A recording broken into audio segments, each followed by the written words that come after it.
अस्सलाम वालेकुम।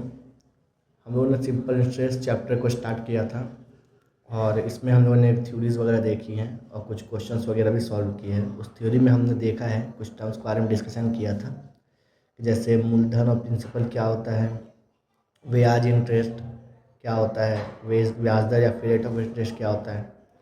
उसी वीडियो में हमने साथ साथ ये भी बताया है कि ब्याज के कितने टाइप हैं और उन सिंपल इंटरेस्ट से रिलेटेड कुछ फॉर्मूलाज वगैरह का हमने क्या क्या डिस्कशन किया है। अगर आपने अभी तक उसे नहीं देखा है तो आप जाके पिछले वीडियो को चेक कर सकते हैं। तो आइए हम अगले क्वेश्चन की तरफ बढ़ते हैं। इस क्वेश्चन में, ये क्वेश्चन नंबर 14 है। इस क्वेश्चन में बता रहा है कि अमल रॉय है, उसने 2000 रुपया और पशुपति घोष, यहाँ दो पर्सन है, एक का नाम अमल रॉय है, दूसरा नाम पशुपति घोष है। एक ने बैंक से 2000 रुपये लोन लिया है और दूसरे ने पोस्ट ऑफिस से 2000 रुपया जमा किया है। लोन नहीं लिया है, जमा किया है दोनों ने। और जमा करते हैं तो 3 साल के बाद दोनों को ही मिश्रधन के रूप में 2360 रुपये मिलता है। ये 2360 रुपये ये अमल रॉय को मिला है और 2480 रुपया ये पशुपति घोष को मिला है। और साथ साथ हमें इस क्वेश्चन में ये बताना है कि बैंक और पोस्ट ऑफिस का रेट ऑफ इंटरेस्ट क्या है, ये हमें इस क्वेश्चन में बताना है। तो यानी हमें दोनों ही एक बैंक का और एक पोस्ट ऑफिस का, दोनों का ही हमें क्या करना है, रेट ऑफ इंटरेस्ट को निकालना है। तो यहाँ एक एक करके काम करते हैं। पहले हम बैंक के लिए देख लेते हैं ये रेट ऑफ इंटरेस्ट क्या होगा, फिर हम पोस्ट ऑफिस के लिए देखते हैं रेट ऑफ इंटरेस्ट क्या होगा, यानी ब्याज दर क्या होगा। तो अमल रॉय जो था वो उसने बैंक में पैसे जमा किए थे 2000 रुपया, तो ये अमल रॉय का मूलधन हो गया। तो लिख लेते हैं, अमल रॉय ने बैंक में पैसे जमा किए,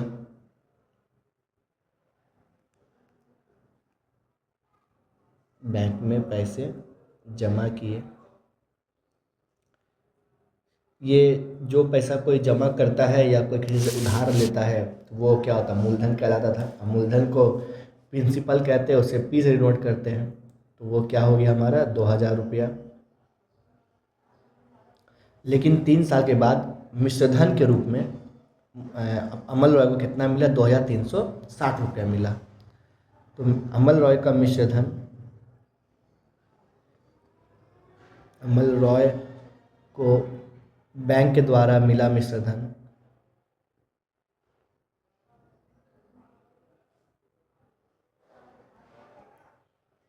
और जो मिश्रधन था उसे हम अमाउंट बोलते हैं और उसे हम ए से डिनोट करते हैं। वो कितना है, 2360 रुपये। जब हमें प्रिंसिपल दिया गया है और अमाउंट दिया गया तो यहाँ से हम ब्याज निकाल सकते हैं, यानी इंटरेस्ट निकाल सकते हैं, जो कि क्या होता था, जो होता था ए माइनस बी, यानी मिश्रधन माइनस मूलधन। इसे घटाने पर हमारा निकल जाएगा 2360 माइनस 2000 को अगर हम सब्ट्रैक्ट करेंगे तो हमें हमारा निकल जाएगा 360 रुपये। यानी 360 रुपये उसे बैंक के द्वारा 3 साल में क्या दिया गया था, ब्याज या फिर इंटरेस्ट दिया गया था। यहाँ समय 3 साल दिया है दोनों के लिए, यहाँ पर समय क्या दे दिया है, 3 साल दे दिया गया है, 3 साल।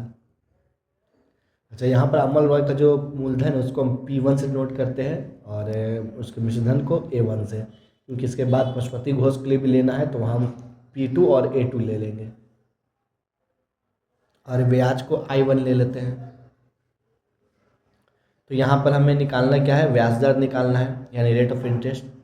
तो बैंक का ब्याज दर, उसने बैंक में जमा किया था अमल रॉय ने, इसलिए बैंक का ब्याज दर बराबर, इसको अगर R1 लेट कर लेते तो वो क्या हो जाएगा, फॉर्मूला था ब्याज दर का 100 इंटू आई, लेकिन यहाँ पर I1 बैठाना पड़ेगा क्योंकि हम अमल रॉय के लिए बात कर रहे हैं, बाई P इंटू टी। तो P के लिए P1 और T तो दोनों के लिए सेम है, इसलिए P1 इंटू टी। अब वैल्यू पुट करेंगे तो 100 इंटू I1 कितना है, 360 रुपये, बाई P1 कितना है, देखिए 2000 रुपया जो उसने बैंक में जमा किया था, मूलधन जिसे कहते हैं, और T क्या है, समय, जो कि है 3। अगर इसे हम सॉल्व करेंगे तो 3 0 नीचे से कैंसिल होगा और 3 0 ऊपर से कैंसिल हो जाएगा, और यहाँ से 3 से 12 बार में 36 और 2 से 6 बार में, यानी क्या आया 6। अब यहाँ पर हमें यूनिट देना है तो हम क्या निकालें, ब्याज दर। तो ब्याज दर के लिए क्या, प्रतिशत का साइन दिया जाता है। तो ये बैंक का ब्याज दर निकल गया। ठीक इसी तरीक़े से हम क्या करेंगे, हम पशुपति घोष के लिए पोस्ट ऑफिस का ब्याज दर निकाल लेंगे। तो पशुपति घोष ने पैसे कितने जमा किए, उसने भी 2000 रुपये ही जमा किए थे। तो लिख लेते हैं, पशुपति घोष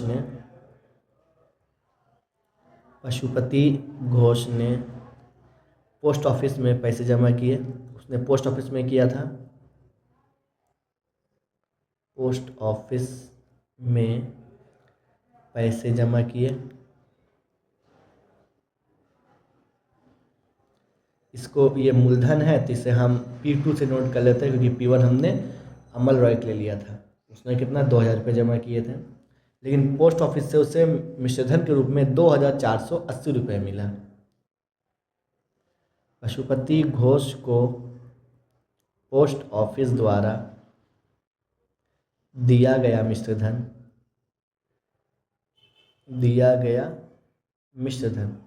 इसे A2 हम लिखते हैं, A2 जो कि हो जाएगा हमारा क्या था, 2480 रुपये। 2480 रुपये। यहाँ से हम इसका ब्याज निकाल सकते हैं। बैंक द्वारा, पोस्ट ऑफिस द्वारा दिया गया ब्याज, पोस्ट ऑफिस द्वारा दिया गया ब्याज, जिसे अगर हम I2 बोलेंगे तो वो क्या हो जाएगा, A2 माइनस P2, यानी मिश्रधन माइनस मूलधन पशुपति घोष के लिए। तो 2480 माइनस 2000 यानी हो गया 480 रुपये।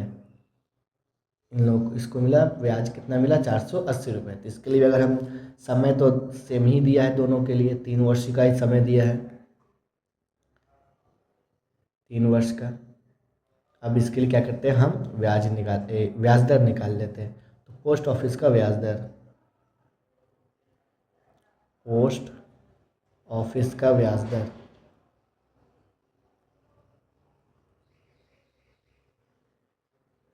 इसे हम R2 बोल देते हैं।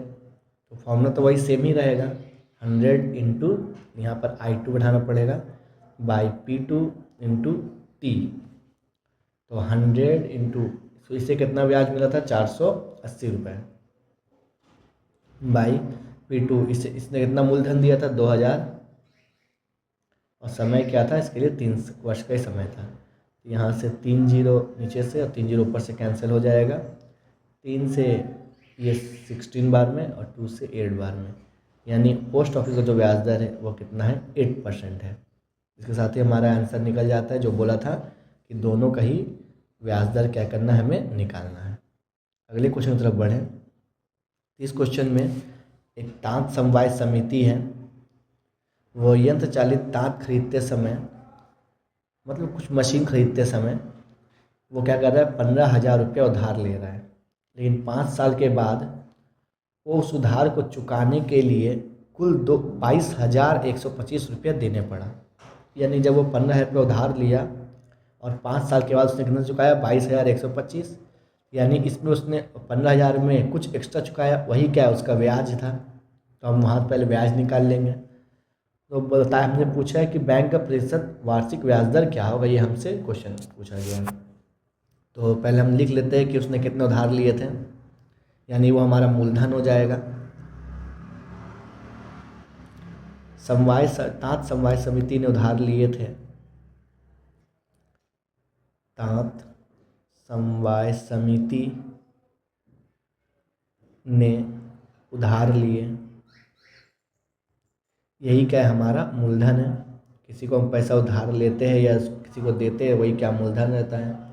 कितने लिए थे, 15,000 रुपये उधार लिए थे, लेकिन उसने कुल कितने रुपए देने पड़े, 22,125 रुपये, यानी वो मिश्रधन हो गया। मिश्रधन के रूप में उन्हें चुकाना पड़ा, मिश्रधन के रूप में समिति को चुकाना पड़ा,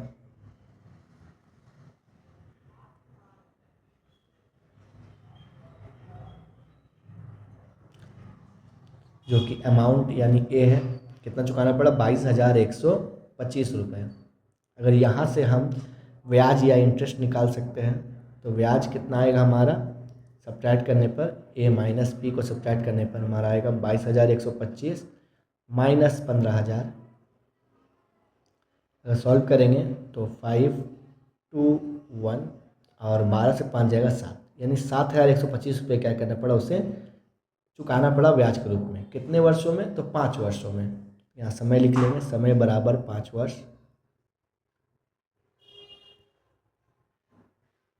5 वर्ष। हमें क्या पूछा है, हमें पूछा है उसका ब्याज दर क्या होगा, तो ब्याज दर निकाल लेते हैं।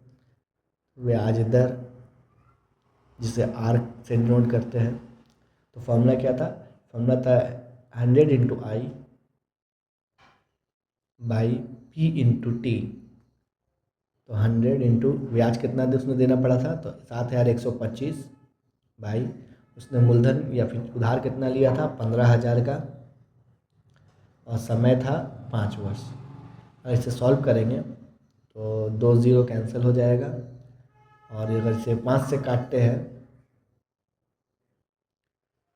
तो 5 एकम 5 ऊपर 5 एकम 5, 2 पर 1 21, 5 चौके 20, 5 दूनी 10 और 5 पचे 25। और अगर इसे भी हम 5 से काटते हैं तो यहाँ नीचे 30 आएगा, ऊपर में 5 दूनी 10, 5 छठे 40, 5 पचे 25। ये और कट सकता है, 5 छक 30, 5 पचे 25, 5 सत्ते 5 पचे 25, 5 सत्ते 35। तो ये आया 57/6, 57/6। ये 3 से कट सकता है, 3 दूनी 6, और ये 3 दूनी 3 एकम 3 और 3 नवा 27, यानी 19/2। तो 19/2 को हम चेंज करते हैं मिक्स्ड में, यानी पूर्णांक में, तो आएगा 2 9 18, तो 9.1/2। 9.1/2 क्या, यहाँ ब्याज दर है तो इसका क्या हो जाएगा, ये प्रतिशत हो जाएगा। यानी 9.1/2% क्या है, ब्याज दर उसे के रूप में उसे देना पड़ा था। इस क्वेश्चन में यहाँ असलम चाचा अपने कर्म क्षेत्र से अंतिम अवकाश ग्रहण करते हैं, यानी कहीं कहीं वो काम करते थे और उनका सर्विस वहाँ पूरा हो चुका है। जब सर्विस उनका पूरा हुआ तो उन्हें 1,00,000 रुपया उन्होंने वहाँ से पाया, और उन्होंने अपने जो प्राप्त धन था यानी 1,00,000 रुपये को कुछ भाग को बैंक में जमा किया, और जो बाकी भाग था उसे पोस्ट ऑफिस में जमा किया। मैंने 1,00,000 रुपये को उन्होंने 2 भाग किया, एक भाग को उन्होंने बैंक में जमा किया और एक भाग को उन्होंने पोस्ट ऑफिस में जमा किया। यहाँ फिर बताया जा रहा है कि प्रति वर्ष यानी हर साल उन्हें इंटरेस्ट ब्याज के रूप में 5400 रुपया मिलता है, यानी हर साल बैंक से कुछ रुपया मिलता है ब्याज के रूप में, और हर साल पोस्ट ऑफिस से कुछ रुपया मिलता है ब्याज के रूप में, और दोनों को मिलाकर होता है 5400 रुपया। यदि बैंक व पोस्ट ऑफिस का ब्याज दर 5% और 6% है, तो हमें बताना है उन्होंने कहाँ पर कितना रुपये जमा किए, यानी बैंक में उन्होंने कितने डाले और पोस्ट ऑफिस में कितने डाले, ये हमें बताना है। तो हम यहाँ पर लेट कर लेते हैं। जब कुल पैसा 1,00,000 रुपया है तो हम लेट कर लेते हैं कि बैंक में असलम चाचा ने 100 रुपये को क्या किए, जमा किए। और जब बैंक में 100 रुपये जमा किए तो पोस्ट ऑफिस में 1,00,000 माइनस 100 हो जाएगा, क्योंकि जब एक्स भाग बैंक में गया है तो उसी के हटा करके बाकी जो बचा है वो कहाँ गया, पोस्ट ऑफिस में गया है। तो हम लेट कर लेते हैं यहाँ पर। माना कि असलम चाचा ने 100 रुपये बैंक में जमा किए, तो ये 100 रुपये जो हो गया ये बैंक के लिए मूलधन हो गया, बैंक में जमा किए, एवं शेष भाग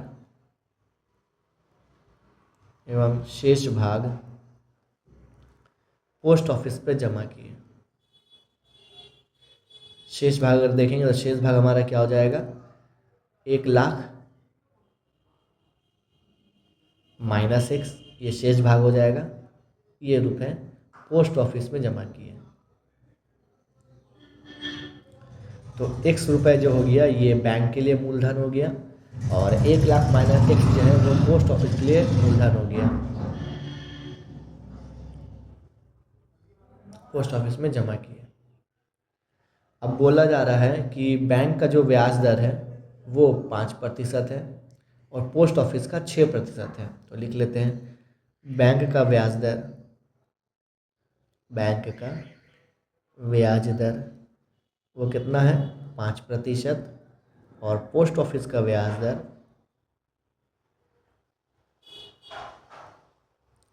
पोस्ट ऑफिस का ब्याज दर यानी रेट ऑफ इंटरेस्ट वो कितना है 6% का है। समय कितना है 1 साल का ही है दोनों के लिए ही, तो समय बराबर 1 साल, 1 वर्ष। तो हम देखते हैं 1 वर्ष में बैंक कितना ब्याज दे रहा है और पोस्ट ऑफिस कितना ब्याज दे रहा है। तो 1 वर्ष में बैंक के द्वारा दिया गया ब्याज, बैंक के द्वारा दिया गया ब्याज, अगर हमको ब्याज निकालना है यानी इंटरेस्ट, इसे हम I1 लेट कर लेते हैं, I1 बैंक दे रहा है इंटरेस्ट। तो ब्याज का फॉर्मूला होता है PRT/100, यानी P मूलधन, R ब्याज दर, T समय बाई 100, ये फॉर्मूला था उसका। तो बैंक में उसने कितना मूलधन जमा किया था 100 रुपये, तो x इंटू बैंक का ब्याज दर क्या था 5%, और समय कितना 1 वर्ष ही है बाई 100। इससे अगर देखेंगे मल्टीप्लाई करेंगे तो हो जाएगा हमारा 5x/100 रुपीज़, ये बैंक जमा दे रहा है। फिर हम देख लेते हैं 1 वर्ष में पोस्ट ऑफिस कितना ब्याज दे रहा है। 1 वर्ष में पोस्ट ऑफिस के द्वारा दिया गया ब्याज, जिसे I2 अगर लेट करते हैं फॉर्मूला वही होगा, बट यहाँ पर मूलधन क्या है, मूलधन उसने पोस्ट ऑफिस में 1,00,000 माइनस 100 रुपये जमा किए थे, यहाँ 1,00,000 माइनस x इंटू जो पोस्ट ऑफिस का ब्याज दर था वो था 6%, इंटू 6 इंटू टाइम दोनों के लिए 1 साल ही था बाई 100। तो ये इसे अगर देखेंगे तो हो जाएगा 6 into 1,00,000 minus x by 100 rupees. तो ये जो आया ये बैंक के द्वारा दिया गया ब्याज था और ये पोस्ट ऑफिस के द्वारा दिया गया ब्याज था हर साल। लेकिन क्वेश्चन हमें गिवन है कि इन दोनों को जोड़कर ही कितना हो रहा है 5,400 रुपया, क्योंकि इन दोनों को जोड़कर ही साल में वे 5,400 रुपया पा रहे हैं। तो प्रश्नानुसार अगर इन दोनों को जोड़ दिया जाए, प्रश्नानुसार अगर इन दोनों को जोड़ दिया जाए तो वो क्या था, एक था बैंक के द्वारा 5x/100 और एक था पोस्ट ऑफिस के द्वारा 6 इंटू 1,00,000 माइनस x/100। ये कितना हो जा रहा है, ये हो जा रहा है 5,400 रुपया, 5,400 रुपया। अगर यहाँ से सॉल्व करके हम क्या कर लेंगे, हम x का वैल्यू पहले फाइंड कर लेते हैं। तो अगर लासापा लेंगे तो लासापा 100 ही आएगा, भाग और डिवाइड करने पर, भाग और मल्टीप्लाई करने पर 5x plus 6 into 1,00,000 minus x equal to क्या आ जाएगा 5,400। सॉल्व करेंगे तो 5x प्लस 6 को मल्टीप्लाई करेंगे दोनों से, इन दोनों टर्म से 6 को मल्टीप्लाई करना पड़ेगा। तो पहले में हो जाएगा 6,00,000 minus 6x plus minus minus 6x equal to, ये जो नंबर यहाँ डिवाइड है वो राइट हैंड साइड जाकर के मल्टीप्लाई हो जाएगा, तो हो जाएगा 5,400,000 यानी 5,40,000। अगर इसे हम यहाँ पर सॉल्व करते हैं तो हम x को एक तरफ रखते हैं, नंबर को एक तरफ ले जाते हैं, तो 5x minus 6x equal to 5,40,000 minus 6,00,000। तो 5x माइनस 6x ये हो जाएगा माइनस x, और यहाँ पर सब्ट्रैक्ट करने पर 5,40,000 माइनस 6,00,000 करेंगे तो हो जाएगा 60,000। ये भी माइनस में आएगा क्योंकि ये बड़ा है, तो यहाँ पर माइनस कैंसिल हो जाएगा। तो x का वैल्यू क्या आया 60,000। तो यानी असलम चाचा ने, x हमने किसे लेट किया था बैंक में, यानी असलम चाचा ने बैंक में 60,000 रुपये जमा किए। तो पोस्ट ऑफिस में कितने जमा किए, जब कुल टोटल मनी ही 1 लाख था और 60,000 उन्होंने बैंक में जमा किए, तो पोस्ट ऑफिस में उन्होंने 40,000 जमा किए। तो उसी को एक बार नीचे लिख लेते हैं। असलम चाचा ने बैंक में जमा किए, बैंक में जमा किए, कितने किए, 60,000, 60,000। और पोस्ट ऑफिस में जमा किए, हमने एक्स का वैल्यू 60,000 निकाला और एक्स हमने लेट किया था कि उन्होंने बैंक में जमा किए थे, इसलिए बैंक में जमा किए 60,000।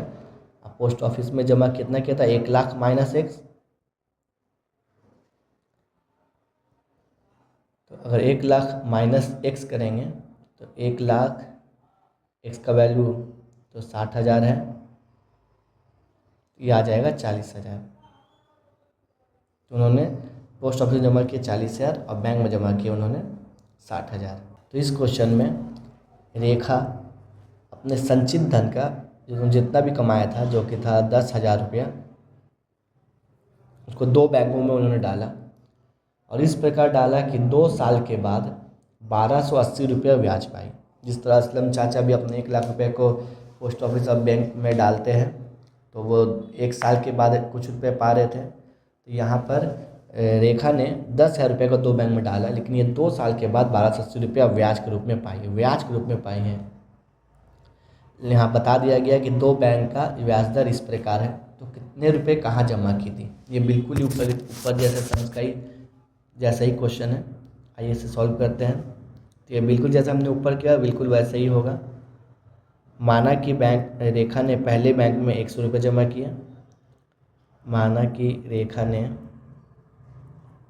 या 2 बैंक है तो एक पहले बैंक बोल रहे एक दूसरे, पहले बैंक में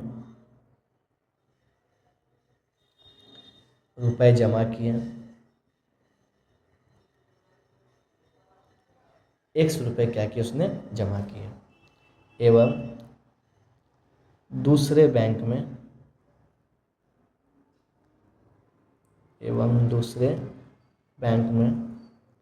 रुपए जमा किए। जब पहले बैंक में 100 रुपये जमा किए, अब कुल टोटल मनी कितना है, 10,000 रुपये, तो दूसरे बैंक में क्या हो जाएगा, 10,000 माइनस एक्स,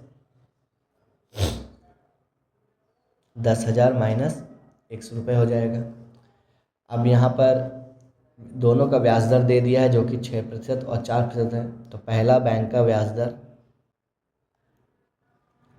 पहले बैंक का ब्याज दर यानी रेट ऑफ इंटरेस्ट, जो कि I1 लेट कर लेते हैं, सॉरी R1 हो जाएगा, ब्याज दर है तो वो हो जाएगा 6%। और दूसरे बैंक का ब्याज दर,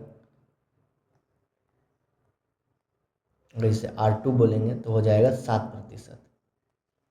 तो यहाँ पर समय 2 वर्ष दिया है दोनों के लिए ही, दोनों बैंक के लिए समय क्या दिया है, 2 वर्ष। तो हम देखेंगे कि पहला बैंक 2 वर्ष के लिए कितना ब्याज देता है और फिर दूसरा बैंक 2 वर्ष के लिए कितना ब्याज देता है, जैसे हमने ऊपर किया था। पहले बैंक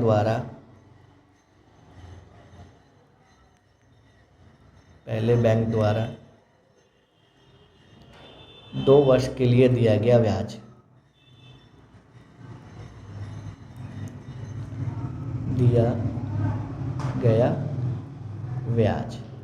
अगर ब्याज इंटरेस्ट को पहले बैंक हम I1 बोलते हैं, तो वो हमारा क्या हो जाएगा, फॉर्मूला था PRT/100, तो P into R1 into T/100, PRT/100 हो जाएगा फॉर्मूला हमारा।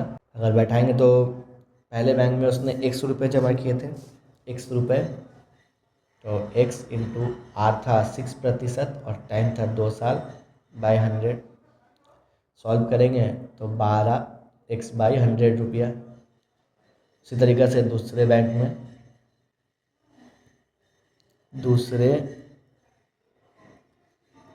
बैंक द्वारा 2 वर्ष के लिए दिया गया ब्याज, जिससे अगर I2 हम लेट करते हैं तो हो जाएगा, दूसरे बैंक में 10,000 माइनस 100 रुपये जमा किए थे, तो 10,000 माइनस एक्स, दूसरे बैंक का ब्याज दर कितना था 7%, और समय तो 2 वर्ष ही था। बाई 100 से अगर सॉल्व करेंगे तो आ जाएगा 7 दूनी 14 इंटू 10,000 माइनस x बाई 100।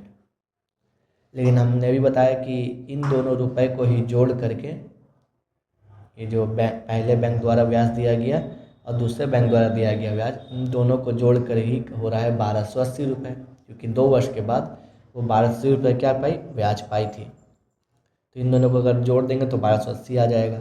तो प्रश्नानुसार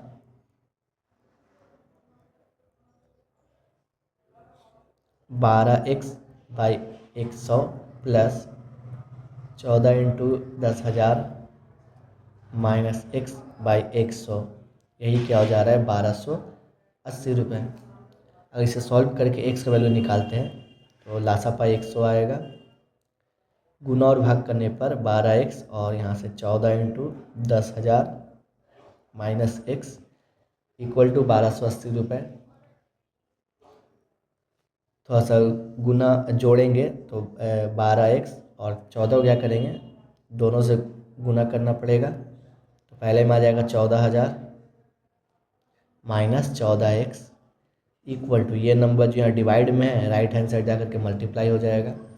तो 1280 इंटू 100 एक बार में अगर कर दे तो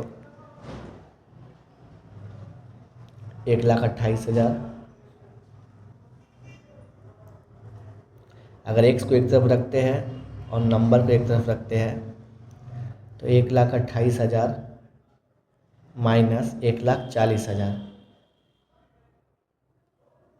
सब्ट्रैक्ट करने पर यहाँ पर -2x, 14 से 12 जाएगा तो 2, चूँकि 14 ग्रेटर है तो उसके लिए माइनस का साइन बैठेगा। और यहाँ सब्ट्रैक्ट करेंगे तो 3 0 और 10 से 8 जाएगा 2, 3 से 2 जाएगा 1, यानी 12,000। लेकिन चूँकि 1,40,000 से ज़्यादा ग्रेटर है तो उसके लिए माइनस साइन, फिर माइनस कैंसिल हो जाएगा। तो x इक्वल टू 12,000 बाई 2, यानी काटने पर 6,000। एक हमने किससे रेट किया था, पहले बैंक में, यानी रेखा ने पहले बैंक में 6,000 रुपये क्या किए थे, जमा किए थे। तो लिख लेते हैं, इसलिए रेखा ने पहले बैंक में रुपए जमा किए, कितने जमा किए तो 6,000 रुपये। सभी में यूनिट देना बहुत ज़रूरी है। एवं दूसरे बैंक में रुपए जमा किए, कितने किए थे, 10,000 माइनस एक्स, 10,000 माइनस एक्स यानी 10,000 माइनस 6,000, जो कि आ जाएगा 4,000। तो उसमें 4,000 रुपये के दूसरे बैंक में जमा किए थे। यहाँ क्वेश्चन बोल रहा है कि किसी बैंक में जिसका ब्याज दर कितना है 5% है, दीपू बाबू 15,000 रुपये जमा करते हैं, लेकिन जमा करने के 3 महीने के बाद ही 3,000 रुपये वो निकाल लेते हैं। साल के शुरुआत में उन्होंने 15,000 रुपये जमा किया था और जमा करने के 3 माह जैसे गुजरे उन्होंने 3,000 रुपये क्या किया, निकाल लिया। और फिर बोल रहा है कि रुपए निकालने के फिर 3 महीने के बाद उन्होंने 8,000 रुपये फिर जमा करा दिए। हमें बताना है कि वर्ष के अंत में कितने रुपए उन्हें मिश्र धन के रूप में मिले। सबसे पहले हमें देखना पड़ेगा कि वर्ष के अंत में उन्होंने कितने रुपए जमा किए और उस रुपए पर उनका कितना ब्याज मिला, और उन दोनों अगर हम जोड़ देते हैं तो हमारा वर्ष के अंत में मिश्र धन पता चल जाएगा। हम लोग भी कुछ ऐसे ही करते हैं, हम लोग बैंक में कभी कुछ रुपए डालते हैं, कुछ समय बाद निकाल लेते हैं। तो ये हम इसका हेल्प लेकर के निकाल सकते हैं। चलिए देखते हैं। तो पहले बैंक का ब्याज दर लिख लेते हैं, जो दिया गया है 5%। बैंक का ब्याज दर बराबर कितना है, 5%।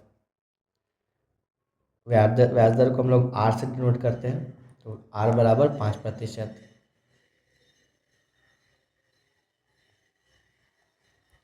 अब वर्ष के शुरुआत में उन्होंने कितने जमा किए थे, 15,000 रुपये जमा किए थे। तो दीपू बाबू ने दीपू बाबू ने वर्ष के शुरुआत में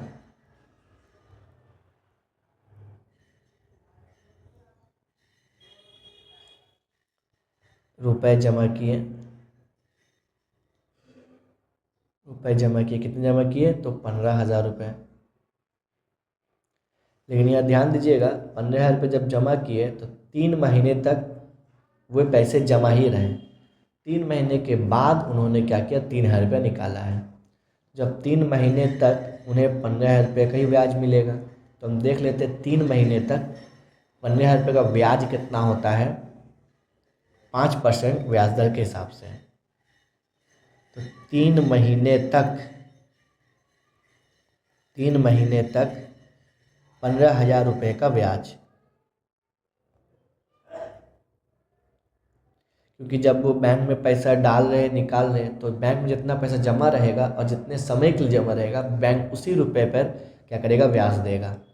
तो 3 महीने तक तो 15,000 रुपये जमा था, 3 महीने बाद उन्होंने निकाला 3,000 रुपये, लेकिन 3 महीने से तक तो 15,000 जमा था, तो बैंक पहले 3 महीने तक का 15,000 रुपये का क्या करेगा? ब्याज देगा। तो ब्याज का फॉर्मूला था PRT/100। तो P यानी मूलधन, तो उन्होंने तो 15,000 रुपये जमा किया था, तो 15,000 रुपया मूलधन हो गया। R बैंक का कितना है? 5%। T मतलब समय, यहाँ समय बोल रहा 3 महीना, लेकिन 3 हम लोग 3 नहीं बढ़ा सकते क्योंकि ये महीना में है, तब क्या करेंगे? उसको भागा कर देंगे 12 से, जिससे वो वर्ष में बदल जाएगा। और नीचे 100 होता है फॉर्मूला में, PRT/100। ऐसे सॉल्व करेंगे तो 3 चौके 12 और 2 दूनी 4, यहाँ से 75 बार में, यानी 75 को 5 से अगर गुना करेंगे तो 5 × 5 = 25, हाथ में रहा 2, 7 × 5 = 35, 37 बटा में 2, यानी अगर इसे दशमलव में हम तोड़ देते हैं तो 2 एकम 2, 2 8 16, 2 7 14.5, 187 रुपये। यानी 3 महीने में जो उन्होंने बैंक में जमा किए थे 15,000 रुपये, उस 3 महीने के लिए बैंक उन्हें 187 रुपये क्या करेगा? ब्याज देगा। अब आगे, अब 3 महीना जैसे गुजर जाता है तो वो क्या करते हैं? 3,000 रुपये निकाल लेते हैं। 3,000 रुपये जब निकालते हैं तो अब बैंक में कितना बचा रहेगा? अब बैंक में बचा रहेगा 15,000 माइनस 3,000, यानी 11,000, 12,000। तो 12,000 वो कब तक रहता है? अगले 3 महीने तक रहता है। अगर क्वेश्चन आप सही से पढ़ेंगे तो पता चलेगा कि 3 महीने बाद उन्होंने क्या किया? 3,000 रुपये निकाला और पुनः 3 महीने बाद उन्होंने फिर कुछ जमा किए हैं, लेकिन वो जो 15,000 से 3,000 रुपये निकाला, यानी 12,000 रुपया, वो 12,000 रुपया तो अगले 3 महीने तक बैंक में जमा है, तो उस 12,000 का बैंक फिर 3 महीने का ब्याज देगा। पहले हम लिख लेते हैं कि 3 महीने बाद उन्होंने 3,000 रुपया निकाल लिए। 3 माह बाद 3 माह बाद दीपू बाबू ने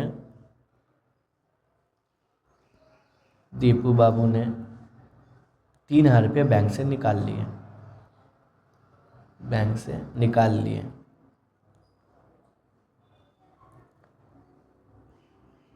तो अब बैंक में रुपए बराबर, तो अब बैंक में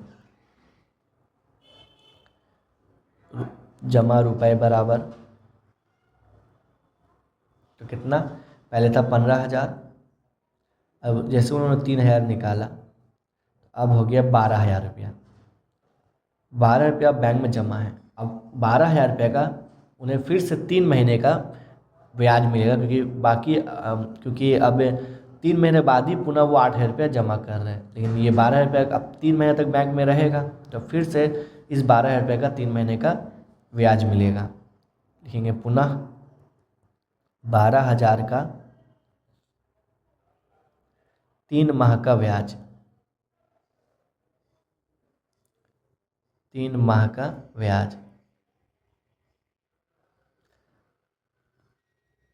तो निकाल देखते हैं।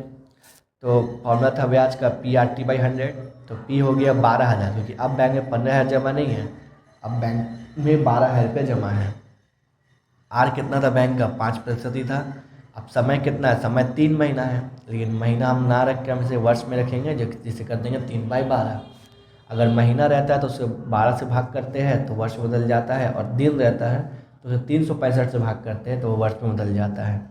इंटू 100 सॉल्व करेंगे, 2 जीरो कैंसिल हो जाएगा, 12 से यहाँ 10 बार में कट जाएगा, यानी गुना करने पर 5 या 15, 15 दहा 150, यानी 150 रुपया उन्हें अब 3 महीने के लिए ब्याज मिलेगा बैंक के द्वारा। अब आगे आइए, तो पहले उन्होंने 3,000 रुपया निकाल लिया, अब 3 महीने तक उन्हें उसका ब्याज भी मिल गया। अब फिर 3 महीना जब हो गया है, यानी अब टोटल 6 महीना हो गया है, तो अब 6 महीने के बाद अब उन्होंने क्या किया, बैंक में फिर से 8 रुपये क्या किया, जमा करा दिया है। तो अब बताना है लास्ट के अंत में, मैंने ये जो 8 रुपया जमा कराया, तो बैंक में अभी तक तो 12,000 था, और जब उन्होंने फिर 8,000 रुपया जमा कराया तो अब बैंक में हो जाएगा 20,000 रुपया।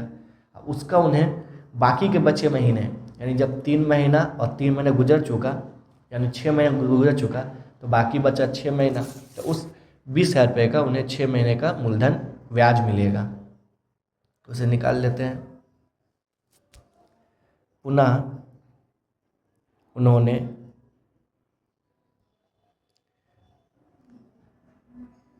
8,000 रुपये जमा किए, 8,000 रुपये जमा किए, तो अब बैंक में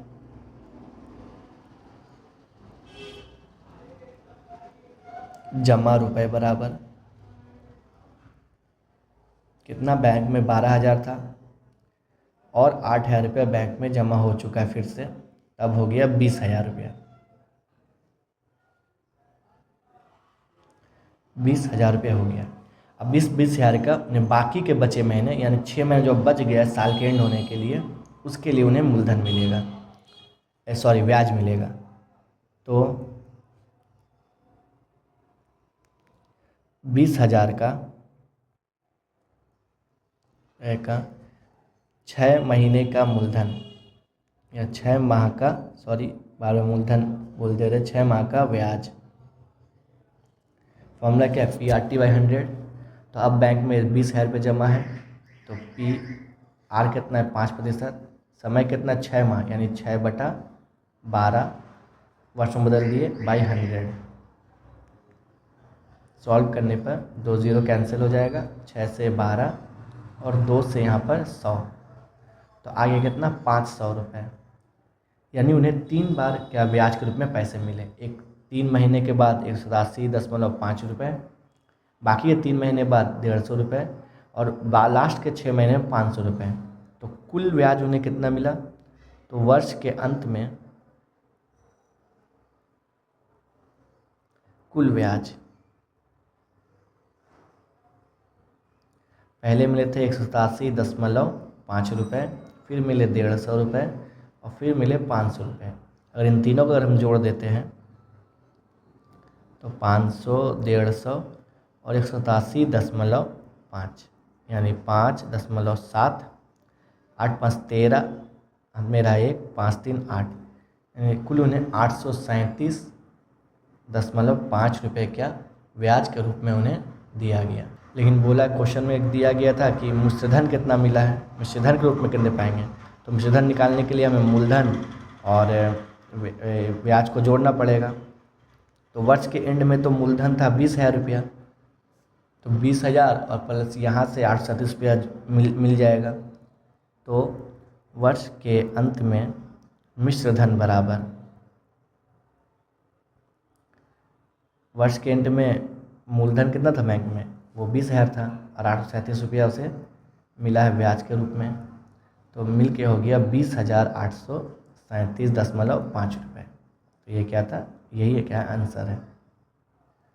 तो उम्मीद करता हूँ आप लोगों को समझ में आया होगा। तो अगर इसमें कुछ प्रॉब्लम है तो आप कमेंट कर सकते हैं। मिलते हैं अगले क्लास में। अल्लाह हाफिज़।